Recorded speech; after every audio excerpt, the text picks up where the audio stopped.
Masya Allah, kembali lagi di Cahaya Hati Indonesia. Dan saat ini sudah bersama Ali, guru kita yang dimuliakan oleh Allah Subhanahu wa Ta'ala, Al Ustadz Zaki Mirza. Assalamualaikum. Waalaikumsalam Masya warahmatullah. Allah, Ustadz stay at home gak nih? Kenapa? Tetap stay at home gak nih? Oh iya, Iya. ini at studio namanya. At studio sekarang ya, karena kita Tapi ntar keluar langsung ke rumah lagi. ke rumah lagi ya. Kalau di rumah ngapain aja Ustadz? Biasanya kan Ustadz, Masya Allah ya jadwalnya kan. Iya. Dari pagi sampai malam, tausiah di mana-mana. Ini sekarang kan mau nggak mau harus stay at home. Benar. Mungkin bisa dikasih tipsnya nih buat teman-teman di rumah. Kira-kira stay at home kayak apa sih yang harus Iya. kita lakuin yang baik nih?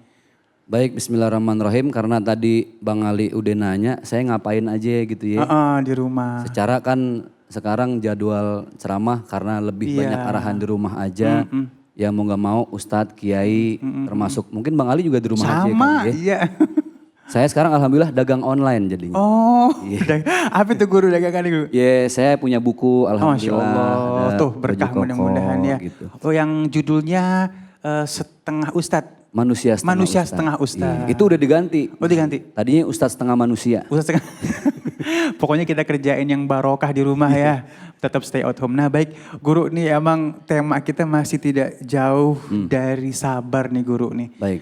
Bagaimana jiwa kita bisa sabar. Nah memang tadi aku sedikit ngobrol sama Neng Anissa ya.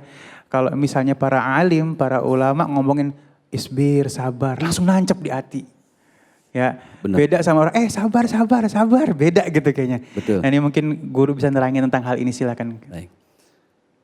Bismillahirrahmanirrahim. Assalamualaikum warahmatullahi wabarakatuh. Waalaikumsalam warahmatullahi wabarakatuh. Alhamdulillah wa syukrulillah. Assalatu wassalamu ala rasulillah. La hawla wa la quwata illa billah. Amma ba'd. Bang Ali Zainal yang mudah-mudahan Allah senantiasa sehatkan badan beliau. Para guru kita, guru saya, kita semua. Al-Mukarram wal-Muhtaram Kiai Haji Agus Darmawan dan Ustazah Sifa Nur Fadilah. Mudah-mudahan beliau diberi keberkahan oleh Allah dunia akhirat. Amin ya rabbal alamin. Jadi karakter iman itu ada 3 golongan Bang Ali. Yang pertama, al-iman la yazid wa la yankus. Ada iman yang enggak naik, enggak turun. Dia istiqomah. Lempeng aja udah. Enggak naik, enggak turun, enggak belok kanan, enggak belok kiri. Ini bukan imannya manusia nih. Ini imannya para malaikat. Jadi malaikat itu ya kerjaannya ibadah, sujud. Kenapa? Ya imannya sudah konsisten seperti itu. Makanya kita nggak akan pernah dengar seumur-umur ada malaikat nyolong sendal misalnya gitu kan. Nggak ada kan? Karena memang tidak ada hawa nafsu di dalam diri malaikat itu. Yang kedua ada iman, al-iman yazid wala yankus. Imannya naik terus, nggak pernah turun-turun. Itu bukan iman kita juga. Itu imannya para nabi dan rasul. Jadi setiap hari mereka itu pasti lebih baik dari kemarin. Dan hari beliau-beliau itu pasti esok akan lebih baik dari hari ini. Kalau kita kan tergantung mood nih. Ya. Makanya nggak pernah ada kita dengar nabi atau rasul misalnya karena capek dakwah resign gitu kan. Ya Allah resign aja deh udah capek nih dakwah, nggak ada. Nah iman yang ketiga al-iman yazid wa yankus. Iman yang kadang naik lebih seringnya turun. Itulah imannya saya, imannya Bang Ali, imannya kita semua. Nah, karena ada turun dan naik, di situ ada satu generator. Ada stabilisator. Kalau mobil itu kan harus dibalancing, harus dispuring. Nah, balancing dan spuring antara yazid wa yankus itu adalah apa? Sabar. Dan subhanallah, orang yang sabar itu hatinya langsung dibahagiakan oleh Allah Subhanahu wa taala. Enggak nanggung-nanggung. Yang ngebahagiain bukan cuma malaikat, bukan cuma nabi dan rasul, tapi orang yang bersabar yang ngebahagiain itu adalah langsung Allah. Kan jelas dalam surat Al-Baqarah surat yang kedua. Wabasyiris sabirin. Berikanlah kabar gembira kepada orang-orang yang bersabar. Siapa orang yang bersabar? Alladzina idza asabathum musibah qalu inna lillahi wa inna ilaihi rajiun.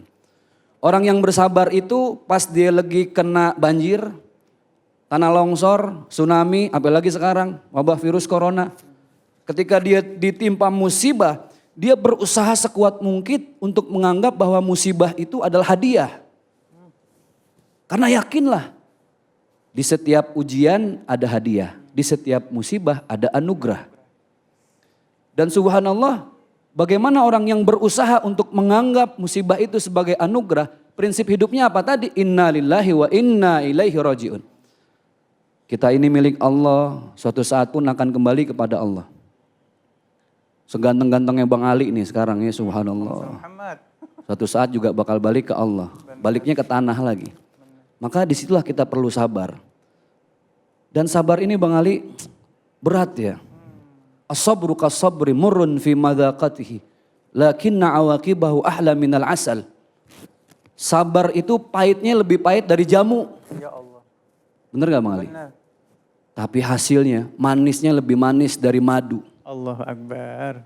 Bang Ali tinggal tanya sama bininya, Mama mau dikasih jamu apa yang mau dimadu? PR itu guru. Jadi gitu Bang Ali.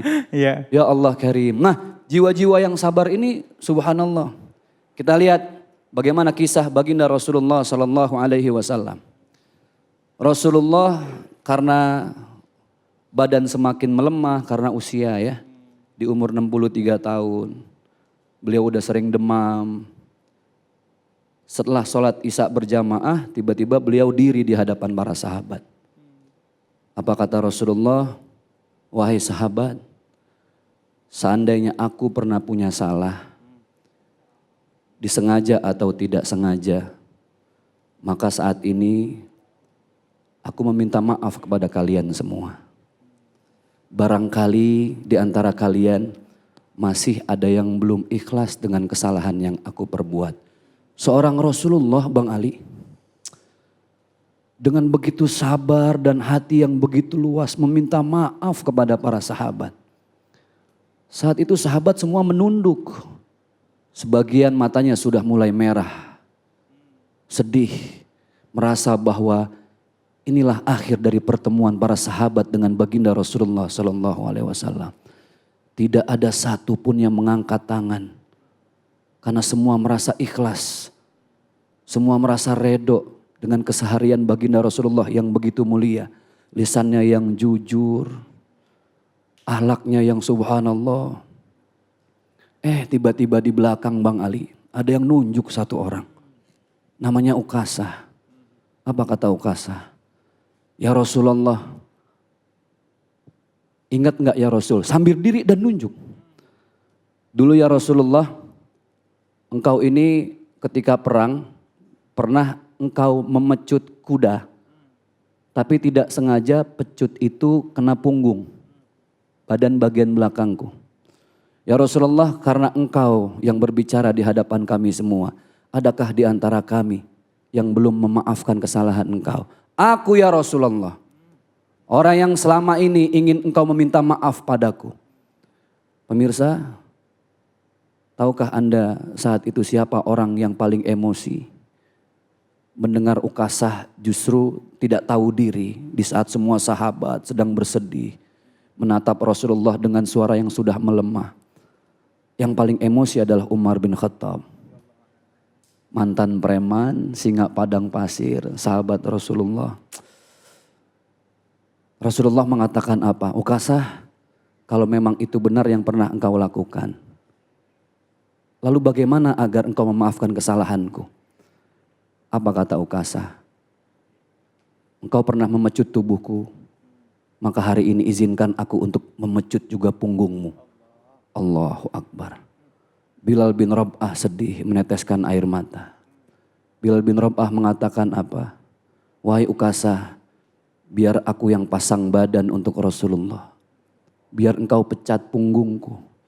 Engkau pecut saja punggungku tidak apa-apa ya Rasulullah. Subhanallah. Tapi tidak bergeming Ukasah. Rasulullah mengatakan apa? Bilal, sudah biar. Karena syarat untuk aku dimaafkan adalah Ukasah ingin memecut punggungku. Sampai saat itu Abu Bakar juga berdiri. Biar aku yang menggantikan tubuh seorang baginda Rasulullah SAW. Tidak bergeming. Sampai akhirnya cucu dari baginda Rasulullah SAW, Hasan dan Husain, dua-duanya berdiri masih dalam keadaan kecil. Dua-duanya menangis, memohon dan meminta kepada Ukasah. Ukasah, biar kami yang kau pecut, wahai Ukasah. Jangan engkau pecut kakek kami, Ukasah, jangan. Ukasah tidak bergeming. Apa kata baginda Rasulullah? Wahai Bilal, silakan engkau pergi ke rumahku, engkau minta pecut dari istriku tercinta Aisyah. Bilal pergi ke rumah Aisyah, diketuklah pintu rumah Aisyah. Aisyah bingung, ada apa Bilal? Aku ingin mengambil pecut diperintahkan oleh baginda Rasulullah. Untuk apa? Ada sebuah kejadian, Ukasah ingin memecut punggung baginda Rasulullah. Allahu Akbar walillahilham. Pecut diserahkan ke Ukasah. Rasulullah sudah bersiap dalam keadaan berdiri. Apa kata Ukasah? Wahai Rasulullah, bolehkah engkau duduk untuk aku pecut punggungmu? Rasulullah duduk, Allahu Akbar. Sebelum memecut bahkan Ukasah mengatakan apa? Wahai para sahabatku, dulu Rasulullah ketika memecutku walaupun tidak sengaja, aku dalam keadaan tidak memakai baju.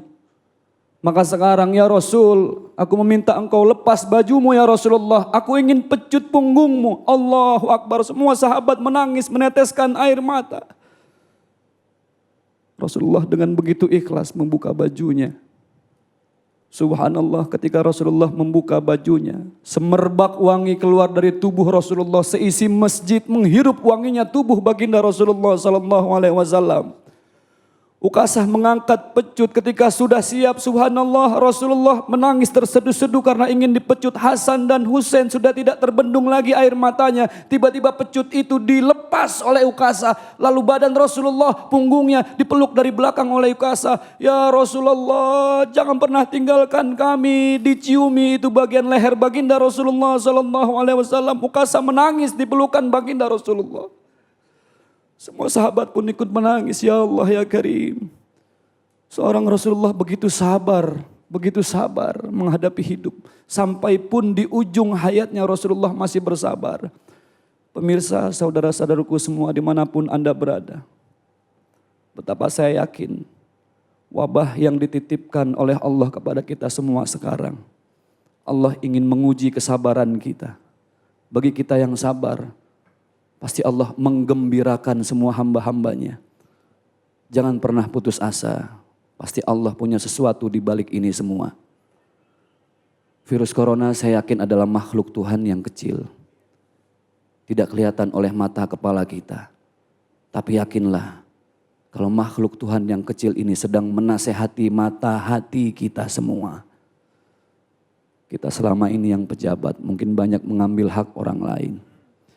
Kita para ulama, kiai, ustadz, ya Allah bisa jadi selama ini hanya memerintahkan orang untuk berbuat baik.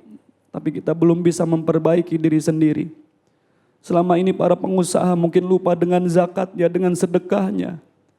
Para artis selama ini mungkin khilaf dan lupa bergelimang dengan hartanya. Banyak membuat orang iri hati dan dengki.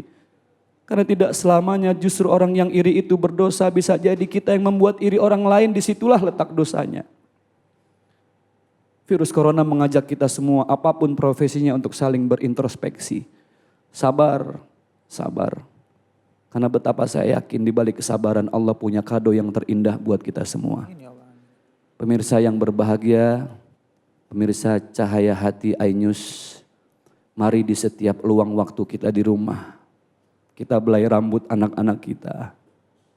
Kita beromantis-romantis dengan istri kita. Bisa jadi selama ini kita terlalu dibuai dengan dunia. Kita lupa bahwa anak di rumah sedang rindu dengan belayan kita. Keluarga di rumah sedang rindu dengan canda tawa kita. Selama ini kita sibuk dengan urusan di luar. Allahu Akbar, Allah mengirim makhluknya untuk membuat kita diam di rumah, lebih banyak beribadah, zikir. Corona ngajarin kita buat mencari Tuhan di dalam hati sendiri. Bukan di mana-mana. Sabar dan sabar, karena itulah yang dicontohkan oleh baginda Rasulullah SAW. Dan ternyata sabar adalah satu hal yang akan meringankan sakaratul maut kita. Bisa jadi virus corona juga diutus oleh Allah untuk menjadi penghapus dosa-dosa kita, Bang Ali. Allah masih sayang sama kita. Allah ingin memberikan warning level 1 buat kita. Bayangkan ini baru virusnya yang tidak kelihatan mata kepala. Coba bayangkan andai kiamat tiba-tiba datang untuk kita semua. Gunung-gunung saling bertabrakan, air laut berhamburan, manusia lari kocar kacir, tidak lagi kenal mana ayah, mana ibu, mana suami, mana anak. Ini peringatan untuk kita semua. Watawasau bil haq, watawasau bis sabar. Virus corona memberikan nasihat sebuah kebenaran untuk kita semua. Dan virus corona menasehati kita untuk bersabar. Bisa jadi kita ditampar lewat tsunami gak mempan. Ditampar lewat gunung meletus. Kita masih belum kapok. Bahkan digebuk kita lewat gunung Merapi meletus dia. Tapi kita belum pernah tahu diri. Inilah mungkin saatnya kita semua untuk sama-sama tahu diri. Rendah hati, ingat mati. Allahu Akbar, Allahumma salli ala Sayyidina Muhammad wa ala Sayyidina Muhammad. Terima kasih ilmunya guru, ya Allah, Masya Allah ya. Banyak sekali ilmu yang tadi bisa kita ambil. Dan innallaha ma'as sabirin. Allah bersama orang-orang yang sabar hak adanya. Jadi kalau misalnya kita mau bersama dengan Allah, ikuti aturan Allah. Dan yakin Allah bersama kita. Baik jamaah yang dimuliakan oleh Allah Subhanahu wa taala, insya Allah sesaat lagi kita akan ketemu dengan guru kita yang dimuliakan oleh Allah Subhanahu wa taala, dai berjuta pemirsa, Kiai Haji Agus Temawan. Jangan kemana-mana, tetap bersama kami di Cahaya Hati Indonesia.